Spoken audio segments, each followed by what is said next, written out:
China is here, and it will be here, and it will be a part of our world. The technology that Alibaba and Alipay and Tencent, the technology that these companies have made, these have become the staple in Chinese lives. WeChat is a staple that every Chinese person has on their phone, and you can do everything with that. But one of the interesting things is, for example, China is giving the power back to the people as far as, do you want to be part of these algorithms? One of the things that I really focus on my channel, Marcel, is my big goal is to try to improve United States and China relations. I hope you all have a wonderful weekend and you can spend some extra time watching this full-length video that I've recorded previously with Cyrus Janssen that I brought here onto the channel. He is an expert about China. He will give you more insight and context to investing in China, because this is also, of course, about politics, about US-China relations, about how to interpret the Chinese crackdowns on technology, and this one should be worth watching it in full length here as well. Let us know down in the comments what you think about all of the topics that we've discussed, and then enjoy our conversation and make sure to also follow and subscribe his channel. So first of all, thank you for having me on the show, and I really appreciate the work that you're doing on YouTube, and it's a great honor for me to be here today, so thank you for that. I'll tell briefly my story. I first went to China in 2007. I was able to work for 7 years in Shanghai. 3 years after that, I was working in Hong Kong, and even in Hong Kong, I was doing a lot of business, back in China and mainland. So I had a good 10 years there. And then I've been able to, transition to my new role here. I'm in Vancouver, Canada right now. We have a marketing and consulting firm here that we do some cross-border consulting between North America and China, in addition to running, various social media platforms and, content creation. So it's been very nice, being here in Vancouver. We have a very large Chinese population here, very connected, back to China still. And I think, China, for me, China is always going to be playing a very large role in our world moving forward. We live in a global economy. You'll hear me often say that, we need to have a good trade relationship with China, no matter what country you are in the world. Building that trade relationship will be, provide some great opportunities for, locals in that country, and, just the opportunity to get things at a better price point. And also, again, that global economy, being able to import and export. Why wouldn't you want to trade with one of the fastest growing, countries in the world? And as we see China continue to grow, this is just something that is going to become more and more important. China is here, and it will be here, and it will be a part of our world, moving forward. So we better take some time to understand it. And that was really, why I wanted to start a YouTube channel. I said, look, I've got a lot of experience in China. I have, I realize that they are going to be a big part of our world. Let's talk about it. Let's try to help more people understand the importance of this relationship. And did your perception of China change, like from visiting the first time? Like, did you come with a different image, and what changed during this time, like 10 years you mentioned, right? Yeah, I think when I first went to China, I was a very typical Westerner that didn't really understand much about China at all. Just the very, very typical. I had no knowledge about China when I first went there. I just had, growing up in Florida, I went to some Chinese restaurants. I learned how to use chopsticks. I know China has the Great Wall of China. That's about it. Any authentic restaurants in Florida, or?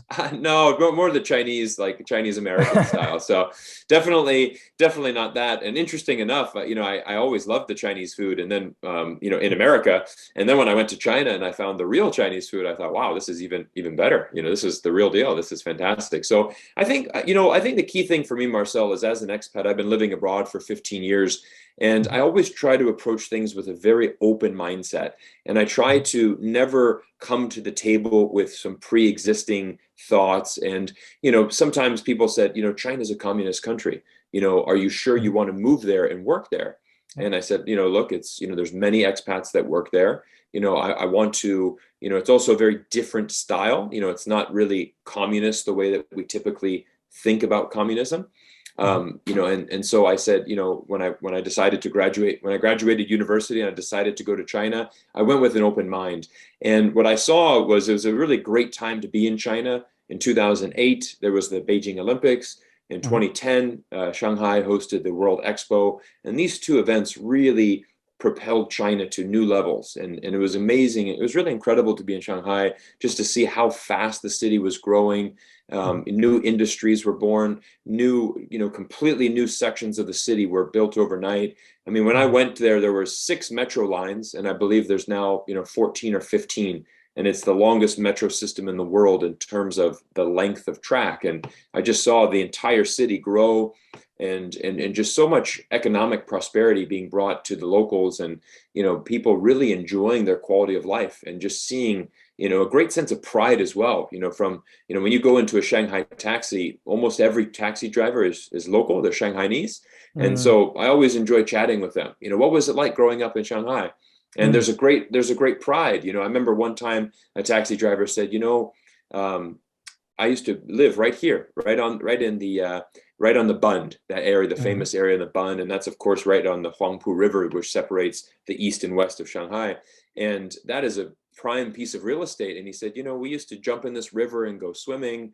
We used to have no shoes. I mean, we were so poor. And now look at it. Look at this shopping mall they've built. Look at these streets. Look at the people walking and enjoying their quality of life every day. I mean, growing up as a poor kid in China, we could have never imagined our city would look like this. And now look at it. It's one of the best in the world.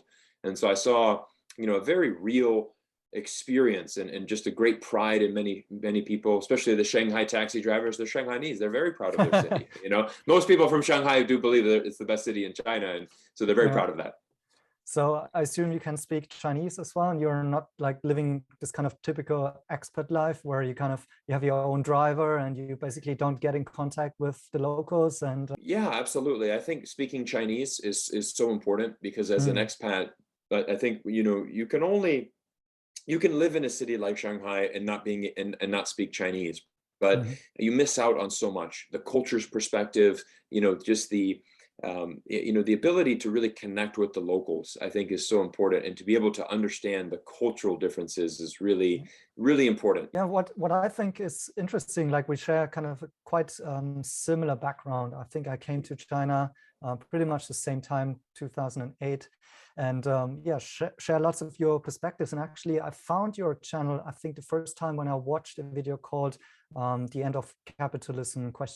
which was around your take, or you had a guest on the show as well. I think my viewers should go and check out this episode around talking around the crackdowns in China, because frankly, it's been one of those topics that I cover here on the channel as well, besides the company names that I'm covering. And so I found it quite interesting to see another voice out there actually having kind of a similar understanding in a way. I think what we're surprised in from the West is we're seeing a lot of change very frequently, very, in a very short amount of time. And this is something that is different, that, for example, we all know about China speed. When China wants to build a project, they get it done remarkably fast. And this is one of the advantages of the one-party state in China, is that, okay, we need to build this road, we need to build this bridge. There's not a process of, okay, does the local government agree? Should the citizens have a vote on this? Do we have the funding? For example, you want to build a bridge in America, it's going to take you 2 to 3 years to get everything passed. Whereas in China, it says, this is what we need, we're going to do it. The next day it starts, within a couple months, it's done. And so they move very fast at building projects and moving forward.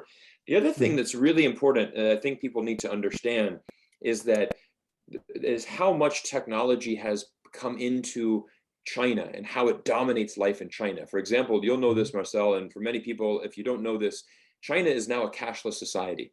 So, everything is on the mobile phone, everything is mobile payments. And this transition happened relatively very quickly. It didn't take, 10 to 20 years for China to stop using cash and to switch to mobile payments. It happened in a couple of years. You were back in China at the same time as me. Up until about 2012, almost 85 to 90% of transactions in China were done in cash. And we're talking, even if you wanted to buy a car, let's say a car cost you 50,000 euros. Chinese people would bring that equivalent in renminbi into they would bring a suitcase full of the cash, and they would pay for the car outright. And so, this was a very common in China for, I mean, even Chinese New Year, I mean, people would go to the bank and get out a lot of cash, for the holiday, and people would be carrying cash all the time. That was very much the culture. And then you're talking in a couple of years, it's now cashless. Everything's cashless. Nobody takes renminbi. Everybody is moved to the mobile phone. Now, because China happened so fast, they need to move very quickly in order to start regulating this tech, because it's happening at speeds that we don't see anywhere else in the world.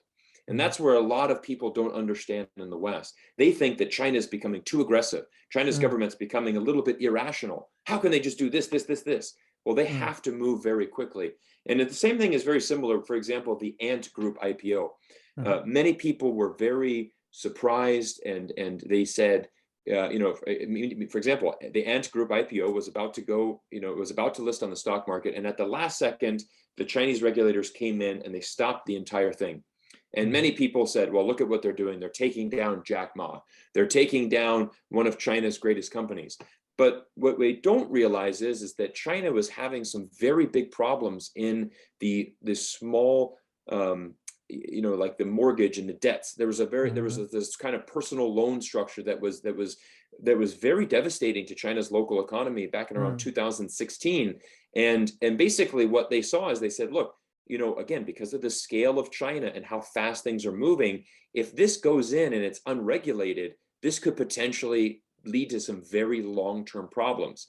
And this is kind of a disconnect that I see. I think many people look at China and they say, well, the government is acting too quickly. They're not thinking things through. It's actually the opposite. China's saying, look, we need to regulate this now because we're looking 5, 10, 15 years down the line on how this is going to unfold.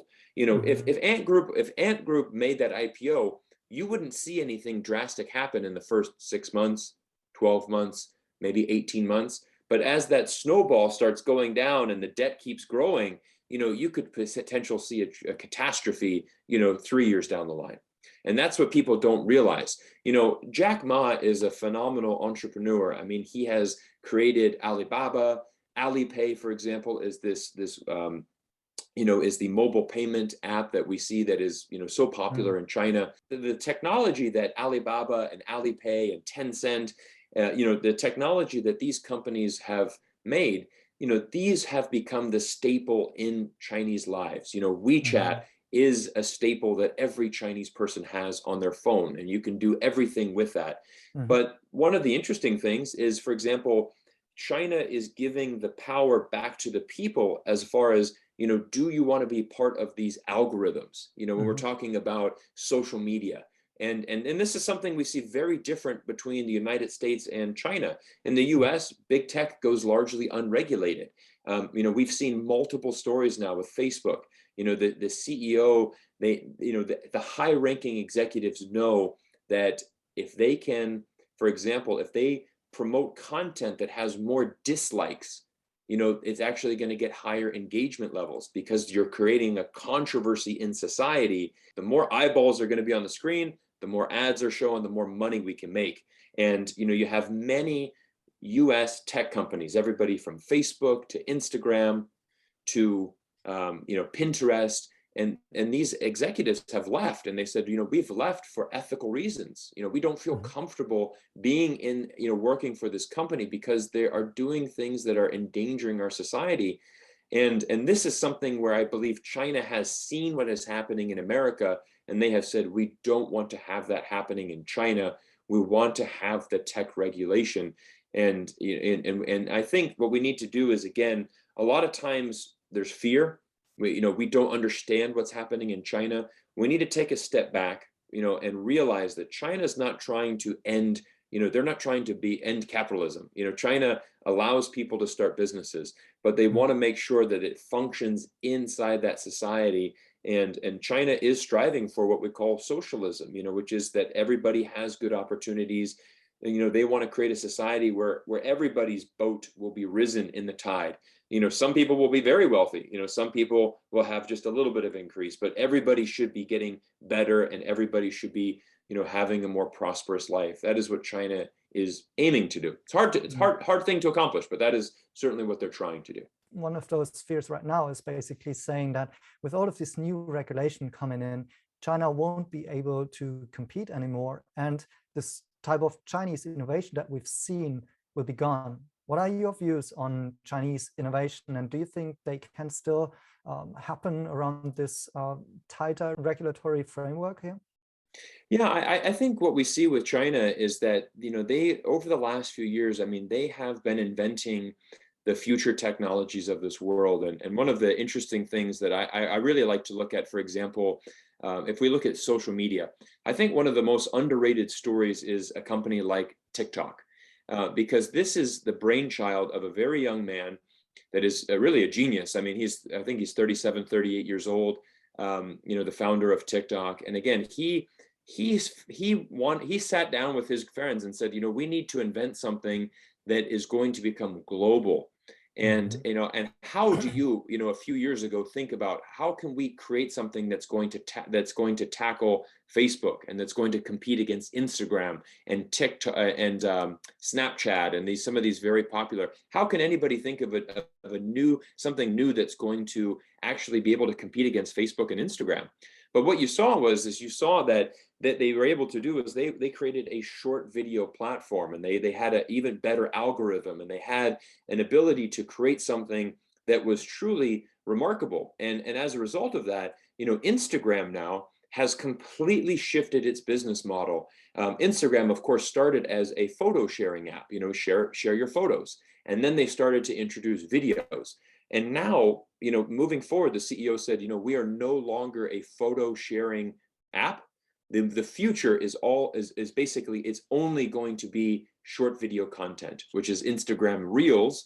And Instagram Reels is essentially exactly what TikTok is. So again, I think you see a lot of times, Chinese tech is still innovating things, and it's both ways. There's certain things that America has invented that China has learned to adapt. And we see the other way as well. There's certain things that China has invented that it goes back to, that America is adopting as well. Your experience on Instagram right now is a result of Chinese innovation. Instagram has fundamentally completely shifted their future, and it's because of China. And similar thing as well, if you look at Airbnb, one of the things that they did is, Airbnb initially started as an app that you can book a room, right? Basically a hotel app. You're booking private homes for a hotel. Then they added in the Airbnb experiences. So let's say that you're flying to Las Vegas. Okay, you're going to be able to book the home, but you're also going to have a dinner and then a show, and you kind of book everything together. It's an experience as opposed to just a hotel room. Well, Ctrip had been doing experiences for 3 to 4 years prior to Airbnb. So this was not something new that Airbnb invented. Instead, it was actually something they learned from China. So I think this is where my personal belief, I think it's really important for, us to have a good relationship with China, because China is investing in the future. We look at Baidu. Baidu, for example, we think of Baidu as the Google of China. But actually, Baidu is the world leader in AI. They're the ones making the robo-taxis in China. They're the ones that are producing this incredible amount of AI. And AI is an area that I've covered a lot on my channel, because China's greatest advantage is having a tremendous amount of people to input all the data. You need a lot of data to make AI better and better. So that's a strategic advantage for China. They have people, they have large AI data centers where people are constantly working on putting in the data and analyzing. And the more and more data you have, the better your AI is going to be. So it's interesting, because AI is a shift from the human to computer, but actually China's greatest advantage is the human, because they have more humans and they have more data, and that allows them to even produce better AI products. So I think that there's still going to be innovation in China, even though there's regulation. You're still going to see that innovation there. But again, it's going to be controlled, and it has to be safe. And that's the key thing that China wants to see, is that it's safe for the entire community. Well, I would say that China's innovation, in a way, is working much different than we are thinking around in the West. And I think there is a huge like business savvy mindset in Chinese entrepreneurs. And so I don't really buy those stories that yeah, China is now coming to a standstill. Also, that would be my next question, like kind of how do you think about that the whole issue around this tech crackdowns and so are really like an expression of China for turning inwards and kind of building up their own domestic markets with their tech giants and not relying so much anymore on global trade, or also, you know, becoming a global leader in some of these technology aspects like AI. So for example, in your views, would AI developed in China stay in China and be just used domestically, or will we see possibly at some point in time Baidu robo-taxis going somewhere else? Do Chinese companies, in your view, even think about this global level and stage? Yeah, I mean, I think you brought some good questions there. I mean, I think what's interesting is I feel for in China, what the interesting thing over the last couple of years since the trade war really started with Donald Trump, you know, you've seen Donald Trump come out and say, you know, we need to win this trade war with China. We need to bring back American factories. We need to stop our trade with China or reduce it significantly. And I think what you see with China is if let's put ourselves in China's shoes, if the world, if the EU, if America, if people are saying, you know, we want to reduce our trade with China, you're going to say to yourself, well, you know what, we should probably build up our, you know, domestic production and let's try to produce more for ourselves here. You know, there's a big initiative, Made in China 2025, where they say, you know, look, we want to be, you know, creating these new products, these great technologies. You know, we want to be inventing the future of this. You know, China before, you know, for example, growing up, you know, I was born in the mid 80s and, you know, growing up, we always think of China, okay, it's a cheap place to make toys or a cheap place to make, you know, pens or things like that. We think of China, just the smaller, cheaper, everyday goods that we make. And obviously some of that still is made in China, but now we're seeing it shift to making the iPhones and the best technology and things like that. I would say that I do believe that, you know, once the technology becomes very good, that it is the goal for Chinese companies to begin to export around the world. You know, I think they do want to create products that they can sell. A great example is Hisense, which makes the televisions. You know, they've been a very big sponsor of the FIFA World Cup, also the UEFA World Cup. And, you know, that was their goal. They said, look, we've done very well domestically in China. We're producing a television that has fantastic quality. And now, you know, we want to get to that international stage and sell our products around the world. So I think it's smart for China to build up domestically. I mean, you should, you know, if you're a growing country like China, and even let's say Germany, for example, you know, you're still going to see innovation in Germany and still companies saying, look, I want to, you know, let's build these resources in Germany, you know, but you know, ideally, you know, there's still, I mean, look at, for example, Germany and China, how they cooperate on, you know, machinery and different technologies and that. I know there's many German engineers that come to China to work on these engineering projects because they need that strength from German management. You know, Germans are very good at engineering. They know how to manage these factories and they know how to manage very large projects. You know, but on the flip side, in Germany, I'm sure there's been a lot of innovation coming from China that's helped, you know, German engineers manage projects in Germany. So I think you're going to see a bit of both. Once again, I think this is spot on. And I would also say that this is actually a more general narrative that I also see, like that kind of sometimes like even the basic facts are turned into something else. If I just read on the Western media and articles, how they're trying to, for instance, cover the crackdowns now. And also what I just mentioned, like you gave the example of building up their own chip industry, which I would also say makes sense because it's a reaction. It's not their idea in the very beginning, but it's kind of a reaction to the trade war. And I would even argue that if China wouldn't have been put into the position to actually being forced of doing that, then they would possibly still be on the way of mostly purchasing it overseas, right? Yeah, I mean, I think what's important to understand is that, you know, China has been portrayed very negatively in the media.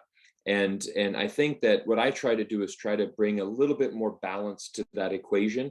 I'm never going to come out and say that China's perfect, that China doesn't make mistakes, that China doesn't have its own domestic issues. I think obviously every country in the world has that certain issue. But I remember this example. There was a headline in an article that said China has just released a new vaccine, and they have used, the sperm of this animal to produce it. That's common vaccine practice. We've actually been doing that since the early 1960s. For basically 60 years, we've been using that technology. Now, the only reason that you've made that headline is because you want people to jump to a conclusion. You want people to think, what? China's doing what with that animal? Like, oh, geez, like what, why would China do that? So even the scientists came out and said, well, that article is really very poorly done, because again, people don't understand it from a scientific perspective. Obviously, 99.9% of people have no idea about how vaccines are made. So, we just read a headline and we're thinking, oh, great, China's doing something terrible with another animal. What are they going to do next? But actually, that technology was invented in Boston, by an American scientist. And again, it's been the standard. And so, things like that really do irritate me, because I say, look, an article like that is not objective and it's not helpful. And again, like, you wrote that article specifically for one reason. You were trying to make China appear in a negative light. That is the only purpose for writing that article. And so again, I think if you have, what I like to look at is, I like to look at people that are really doing business, because I think that is really, the most important thing. When we're looking at, how do we get along between countries? We're never going to see eye to eye. If I'm going to talk from an American perspective, we're never going to see eye to eye with China politically, right? America is a democracy. China's a one-party state. China values certain things in that government. America values other things. We will never, ever come to an agreement on that. However, what we can come to an agreement on is facilitating trade and building a relationship and kind of respecting each other. Hey, I understand your government's different. You understand that my government's different. I'm going to respect you. You respect me. If we have a little bit of more mutual respect, I think, and then and the best example I can say was actually Pierre Trudeau, who was the Prime Minister of Canada. He's the father of the current Prime Minister, Justin Trudeau. Pierre Trudeau was the first Canadian Prime Minister to go to China and open up relations between Canada and China. And he visited in the 1970s, and he said, I'm observing your model of government, and it's very unique. It's very different than we have in Canada. I don't think your model would ever work in Canada. However, I don't think our Canadian model would work here either. So here's what we're going to do. We're going to agree not to talk anything about politics, because we're never going to get anywhere on that. However, the best thing that we can do is how do we talk about trade? Because if we have Canadian factories go to China, that's going to help out Canadian life. One of the things that I really focus on my channel, Marcel, is my big goal is to try to improve United States and China relations specifically. As an American, I like to talk about, really focus on that, US, China. And I think that there's a few things that I'd like to mention here. Number one, I do believe that a big catalyst to the deterioration of this started really with the trade war. I think up until that point, everything was moving pretty smoothly. That was really a turning point in this relationship, and things started to escalate from there. And there's many other issues. I mean, there's many issues involved with China, and the United States. But I want to say that I feel is really the big starting point where we saw a big decline. And the other thing is I don't believe it's going to be resolved anytime soon. This is not something that we're going to see, for example, in the next month or even the next year. I mean, I think it's going to be several more years of a battle between the United States and China. I think we're seeing, China, as it continues its rise, and it inevitably will become the largest economy in the world. There is a lot of speculation. How is the United States going to deal with that? How is the United States going to deal with not being the number one power in the world anymore? I think it's important for Americans to understand this. If there's Americans watching this, and I always say, I want America to win. I want, China to win. I want Germany to win. I want us to, going back to that global economy, perspective that I shared earlier, when we're building bridges and we're building better relationships, that's how the entire globe is going to work. I think from an American perspective, America is always going to be a leader in the world. It doesn't really matter if China is going to have the largest economy in the world. In many ways, and it could be the simple fact that, for example, English is the universal language in the world, and American culture, American tech companies, these are the ones that are truly, are kind of representing around the world. And I always say this, I say, look, if you go to China now, Chinese people are drinking Starbucks coffee. They're wearing Nike shoes. They're using Apple iPhones. They're eating at McDonald's. They're driving Teslas. They're going holiday to Shanghai Disneyland, Hong Kong Disney. I mean, like there's so much of American life that is existing inside of China. I mean, I'm involved in the sports industries. I mean, we have golf, basketball, soccer. All of these sports are just thriving in China right now, at levels that we've never seen before. I mean, even more accelerated because of the pandemic. But this Western culture and this, this love for Western products, even Western music, I mean, this is what really, I mean, you can see the similar thing in Germany. I mean, you'll see those same companies I just mentioned, having a big presence in Germany and Australia, in South America. So I really feel almost from a cultural perspective, America is still going to be the world leader. So I don't ever worry about that from an American perspective. Oh, what if China overtakes America as the #1 economy? You know what? They have 4 times the population. It's kind of inevitable. It's not really such a big surprise. And in addition to that, we opened up a relationship with China for 2 reasons. Number one, we obviously wanted to benefit from it. If Americans can open up factories in China, we're going to be able to produce our goods at a substantially lower cost. We make more money. And that is very important. All of these stocks, why they have been such great investment vehicles. Again, like the first stock that I ever bought was Starbucks in 2005. Starbucks has been an incredible investment since 2005. Why? Because a lot of that growth has come from China. Apple, I bought first shares in Apple 2008. It's been an incredible investment because of that relationship with China. And those are really good examples. And there's many other companies that, that have this relationship. So I think what we need to see is, I think, and that's something that, for example, when Biden came to power, you're not going to just see, an immediate transition of, okay, everything that Trump did, we're just going to resolve it. And we're going to start off on a new foot. Because in American opinion, Americans want to be more hard on China. And I think that's ironically the one thing that actually is uniting Republicans and Democrats in America is being anti-China and really coming together and trying to be very aggressive towards China. So I think what I worry about is that the United States, as our former president Jimmy Carter has said, we're the most warlike nation in the world. That is a quote from Jimmy Carter, not myself. And in our entire history, we've had about 16 years of peaceful time. We've always been at war. And my fear is that we really are moving closer and closer to a potential conflict. But I believe that the American public is being conditioned to respond positively to a potential of a conflict with China. 76% of Americans in a recent poll have stated that they have a very negative view about China. What happens if, for example, the US government says, should we attack China? Should we invade China? Should we, militarily get involved in a conflict with China? I think American public has been conditioned to respond, yes, I think we should. And that's really where I'm trying to say, look, we need cooler heads to come to the surface. We really need to engage in more dialogue. And this is something that's difficult because, a couple of weeks ago, President Biden met with President Xi.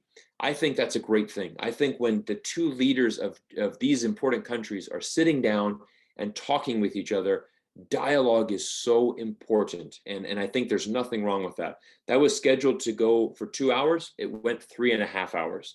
And honestly, in this day of Zoom, I think these guys should be communicating once a month. I don't see why they couldn't be communicating more often. I want to see more dialogue between the United States and China. And I think what was crazy, though, is that you had Fox News. They came out and they blasted President Biden because they said, can you believe that? He sat down at that meeting and Xi Jinping called him an old friend. Well, you know what we need? We need Donald Trump to go in there. And if Trump was there, he would have went in and told him who's boss. America's who's boss. That's right. And I said, no. You guys don't even understand why he would call him that. There's not another world leader in the world that has spent as much time with Xi Jinping as Joe Biden. President Biden has a tremendous amount of time. And I highlighted that in a recent YouTube video where I said, look, in 2011, Joe Biden spent a lot of time with Vice President Xi Jinping at the time. That was Vice President Biden, Vice President Xi. They were touring Beijing together. They were touring local classrooms together. They spent, days together having successful dialogue between each other.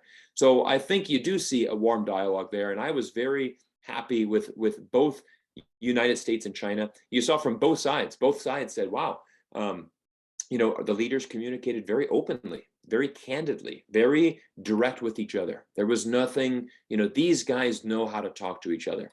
And that you heard that from both. China said that, America said that. And so I think what we need is we really need to have more dialogue with China. We need to have more engagement. If there are specific issues, if there are issues that we want to talk with, we need to figure that out. Taiwan's a big issue. We're going to need to talk about that. We need to figure out a peaceful solution, because this is the main goal of my channel, Marcel, is when the United States and China work together, the entire world is going to win. And Americans don't understand that. If we're in a conflict with China, a military conflict, there will not be a winner of that war. It will not be a US winner or a China winner. It'll be the entire world's going to lose. We all lose. And there's no winner in that. That is the end of civilization as we speak. And that is a really key point that we need to understand. Yeah, I think it was really insightful talking to you, and I hope we could do this again, maybe on some of the specific topics. First of all, Marcel, thank you so much for allowing me to come on your show and your channel. You're doing great work. I'm so happy that we connected. And also, for everybody out there, if you're interested, I also have a full interview with Marcel where we really get more into the Chinese stock. That's on my channel. So we'll put the link down to that episode as well. And it's just a pleasure to connect with you.